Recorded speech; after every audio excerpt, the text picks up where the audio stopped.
Hi hello welcome to Lachu's கைமணம்.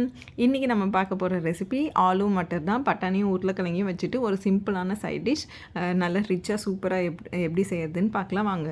குக்கரில் எண்ணெய் சேர்த்து சின்னதாக நறுக்கின வெங்காயத்தை ஆட் பண்ணி கொஞ்சமாக உப்பு சேர்த்து வதக்குனீங்க அப்படின்னா கொஞ்சம் குயிக்காக வதங்கும். இந்த ரெசிபி மெயினாக யாருக்கு ஹெல்ப்ஃபுல்லாக இருக்கும் அப்படின்னா ஒர்க்கிங் உமன்ஸ்க்கு. ஒர்க் போயிட்டு நைட்டு வந்து சமைக்கிறதுக்கு நம்ம ஆல்ரெடி டயர்டாக இருப்போம். அதுவும் இல்லாமல் நல்ல ஃபுட்டாகவும் கொடுத்தா தான் பசங்களும் சாப்பிடுவாங்க, ஹஸ்பண்டும் சாப்பிடுவாங்க. டெய்லியும் தோசை சட்னியே நம்ம கொடுக்க முடியாது, ஒரு வெரைட்டி எதிர்பார்ப்பாங்க. அந்த மாதிரி செய்கிற குக்கிங் வந்து ரொம்ப டைம் கன்சியூமிங்காக இல்லாமல் டக்குன்னு ஒரு 20 மினிட்ஸில் நமக்கு டின்னர் ரெடி ஆகணும் அப்படின்னு நீங்கள் நினச்சிங்க அப்படின்னா இந்த ரெசிபியை ட்ரை பண்ணலாம். அண்ட் டேஸ்ட் வைஸ் இது ரொம்ப சூப்பராக இருக்கும். நான் ரொம்ப பேசிக்கான மசாலாஸ் தான் ஆட் பண்ணுவேன். உங்கள் வீட்டில் நிறைய மசாலா ஆட் பண்ணுவீங்க அப்படின்னா நீங்கள் அரைச்சி வச்சுருக்க எந்த மசாலா வேணாலையும் ஆட் பண்ணிக்கலாம். என்னோடய வீடியோஸ் ரெகுலராக ஃபாலோ பண்ணுறவங்களுக்கு தெரியும், எனக்கு சின்ன குழந்தை இருக்கிறதுனால நான் ரொம்ப மசாலா யூஸ் பண்ண மாட்டேன். ஒன்ஸ் ஆஃப்டர் அவளுக்கு இப்போ 5 இயர்ஸ் ஆகிடுச்சு. ஸோ இதுக்கப்புறம் தான் நான் ஒவ்வொரு மசாலாவாக அவளுக்கு இன்ட்ரடியூஸ் பண்ணலான்னு இருக்கேன். ஸோ நான் ஒவ்வொரு மசாலா ப்ரிப்பேர் பண்ணுறப்பையும் நான் உங்களுக்கு வீடியோவில் கண்டிப்பாக போஸ்ட் பண்ணுறேன். ஒய் பிகாஸ் எங்கள் வீட்டில் ஹோம்மேட் மசாலாஸ் ஒன்லி தான். அதுக்கப்புறம் பார்த்திங்கன்னா கருவேப்பிலை, கொத்தமல்லி, புதினா ஆட் பண்ணி நல்லா கிளறி விட்டுட்டு வீட்டில் அரைச்சி வச்சுருக்க இஞ்சி பூண்டை ஆட் பண்ணிக்கோங்க. நான் நார்மலி பார்த்திங்கன்னா சமைக்கிறப்ப தான் இஞ்சி பூண்டு அரைச்சி போடுவேன். பட் இந்த வாட்டி அம்மா இஞ்சி பூண்டு எல்லாமே அரைச்சி வச்சுட்டு போனதுனால எனக்கு ஆடட் அட்வான்டேஜாக இருந்தது. ஸோ டக்குன்னு சமையல் ஆகிடுச்சு. ஸோ இஞ்சி பூண்டு ஆட் பண்ணிவிட்டு தக்காளி ஆட் பண்ணிவிட்டேன். ஸோ நல்லா வதங்கணும். நான் ஒரு 2 மினிட்ஸ் மட்டும் மூடி போட்டு விடுறேன், குக்கர் மூடி. ஏன்னா நான் தக்காளி ரொம்ப சிறுசாக தான் கட் பண்ணேன், அதனால் சீக்கிரமாக வெந்துடும். ஸோ தக்காளி வெந்த வாட்டி பார்த்திங்கன்னா நான் எடுத்து வச்சுருக்க பட்டாணியும் உருளைக்கிழங்கும் ஆட் பண்ணிக்கிறேன். நான் பேபி பொட்டேட்டோஸ் தான் எடுத்தேன். பாப்பாக்காக வாங்கிட்டு வந்தோம், பட் அவள் ஊருக்கு போயிட்டதுனால சரி அது வேஸ்ட் ஆகிடக்கூடாதுன்னு நாங்களே சமைச்சு சாப்பிட்றதுக்கு எடுத்துட்டோம். அடுத்து பார்த்திங்கன்னா மிளகாய் பொடி, தனியா பொடி, மஞ்சள் பொடி ஆட் பண்ணி நல்லா வதங்கட்டும். ஏன்னா இந்த மசாலாஸ் எல்லாம் ஆட் பண்ணி நீங்கள் ஒரு 2-3 மினிட்ஸ் நல்லா வதக்குனீங்க ஹை ஃப்ளேமில் அப்படின்னா தான் அதனோட பச்சை வாசனை போகும். அந்த பச்சை வாசனை போயிடுச்சு அப்படின்னா நமக்கு தேவையான அளவுக்கு தண்ணி, நாங்கள் 2 பேர் அப்படின்றதுனால நான் ஒரு அரை சொம்பு தண்ணி ஆட் பண்ணேன். நீங்கள் உங்கள் தேவைக்கு ஏற்ப மாதிரி தண்ணி ஆட் பண்ணிக்கோங்க.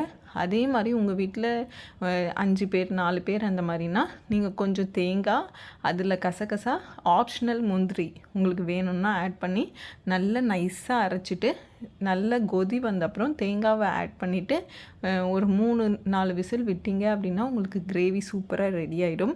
வேறஸ் எனக்கு வந்து ரொம்ப அதிகமாக தேவைப்படாததுனால நான் என்ன பண்ணுறேன்னா அரை சொம்பு தண்ணி ஆட் பண்ணி உப்பு பார்த்துட்டு விசில் போட்டுட்டேன்.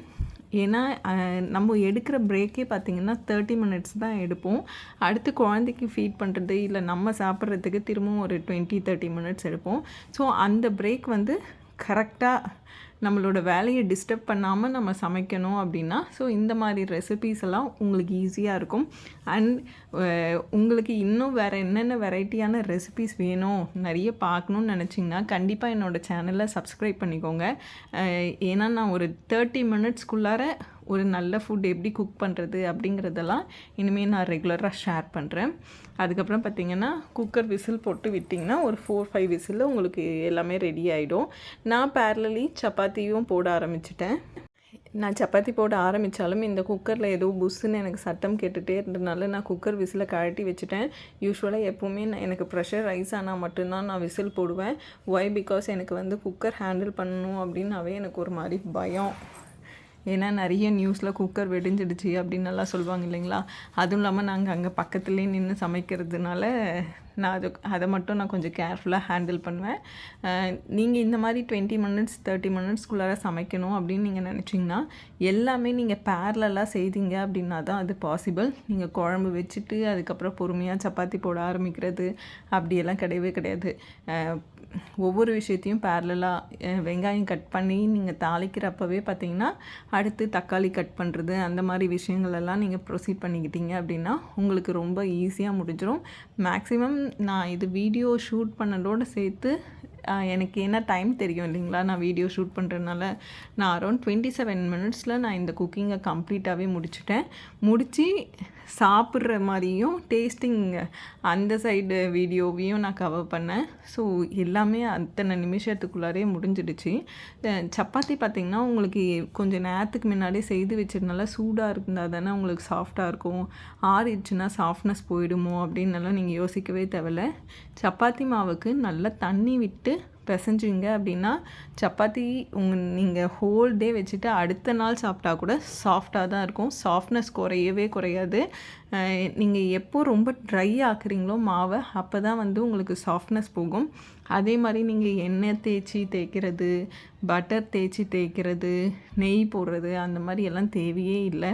ஏன்னா வந்து அதெல்லாம் நம்ம உடம்புக்கு தான் வந்து ஃபேட்டை இன்னும் இன்க்ரீஸ் பண்ணும். அதுக்கு பெஸ்ட்டு நீங்கள் அந்த மாவு தொட்டே தேய்ச்சிடலாம். அதுவே நல்ல சாஃப்டாக தான் கொடுக்கும்.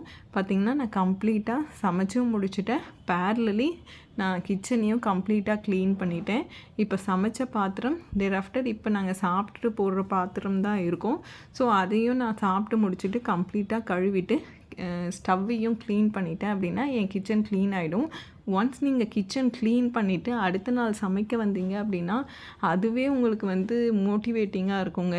ஃப்ரெஷ்ஷாக வந்து உங்கள் கிச்சனை காலையில் பார்த்துட்டு சமைக்க ஆரம்பிக்கிறப்போ உங்களுக்கு நல்லாயிருக்கும். இதே பாத்திரம் ஃபுல்லாக போட்டு வச்சுட்டு காலையில் வந்தீங்கன்னு வச்சுக்கோங்களேன், உங்களுக்கு சமைக்கிறதுக்கே விருப்பம் வராது. ஸோ எப்போவுமே கிச்சனை வந்து நல்லா க்ளீனாக வச்சுக்கோங்க. பார்த்திங்கன்னா சப்பாத்தி எவ்வளோ சாஃப்டாக வந்திருக்கு பாருங்களேன். ஸோ நல்லா சாஃப்டாக இருக்குது. நான் மாவு பிணையிறப்பையும் பார்த்திங்கன்னா எண்ணெய்லாம் ஆட் பண்ணவே மாட்டேன். நான் எண்ணெயை வந்து மேக்ஸிமம் அவாய்ட் பண்ண தான் பார்ப்பேன். எவ்வளோ சிக்கனமாக யூஸ் பண்ணுமோ அவ்வளோ சிக்கனமாக எண்ணெயை யூஸ் பண்ணுவேன். ஏன்னா நம்ம வாழ்கிற நாள் அதிகமாக இருக்கணும் அப்படின்னா கண்டிப்பாக நம்ம எண்ணெய் அளவாக சாப்பிட்டா மட்டும்தாங்க. எண்ணெய்னு இல்லை, எல்லா பொருளையும் நீங்கள் அளவாக சாப்பிட்டீங்க அப்படின்னா அந்த பொருளை நீங்கள் வாழ்நாள் முழுசாக சாப்பிட்லாம். இப்போல்லாம் பார்த்திங்கன்னா யாருக்கு என்ன எப்படி அப்படிங்கிறதே நம்மளால் ப்ரிடிக்ட் பண்ண முடியல.